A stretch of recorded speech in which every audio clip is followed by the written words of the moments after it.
Pozdrav svima, dobrodošli na kanal Astrologija.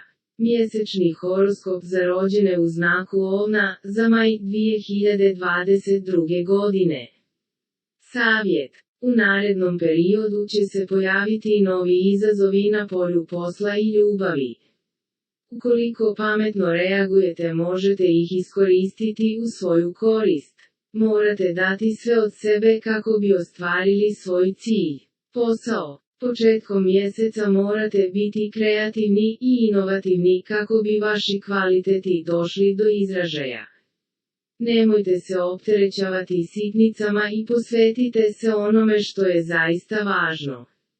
Kada znate šta su prioriteti, lakše je završiti posao. Izbjegavajte loše društvo jer od toga nemate koristi i samo uzalud trošite svoje vrijeme.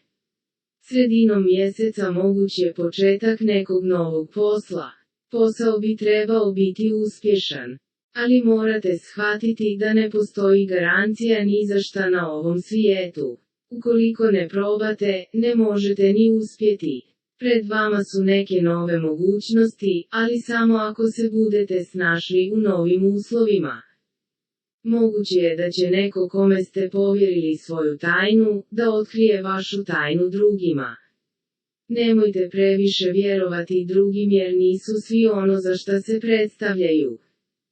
Krajem mjeseca budite oprezni sa dokumentima. Povoljan je period za privatna i poslovna putovanja. Ljubav. Ako ste u vezi ili braku, početak mjeseca iskoristite da provodite vrijeme zajedno. Ukoliko je moguće, otputujte negdje i zabavite se. Ne gnjavite partnera sa dokazima ljubavi jer to niko ne voli. Budite opušteni i uživajte u vašoj vezi. Trenutno vam je sasvim dobro. A vaša mala nesigurnost samo je plod vaše mašte. Imajte na umu da vam mnogi zavide na vašoj sreći. Ako ste slobodni, dobit ćete priliku o kakvoj ste dugo sanjali. Svi aduti bit će u vašim rukama. A na vama je samo da zaigrate igru najbolje što znate. Morate biti aktivni, jer ništa ne pada sa neba. Iako će emocije biti obostrane, savjetuje vam se da ne žurite. Iskoristite naredni period da se bolje upoznate i potvrdite vašu ljubav. Veza ima budućnost ako budete iskreni jedno prema drugom. Zdravlje. Povećajte vaš imunitet pravilnom ishranom i kretanjem. Savjetuje vam se da češće odlazite u prirodu, jer vas to opušta i odgovara vam.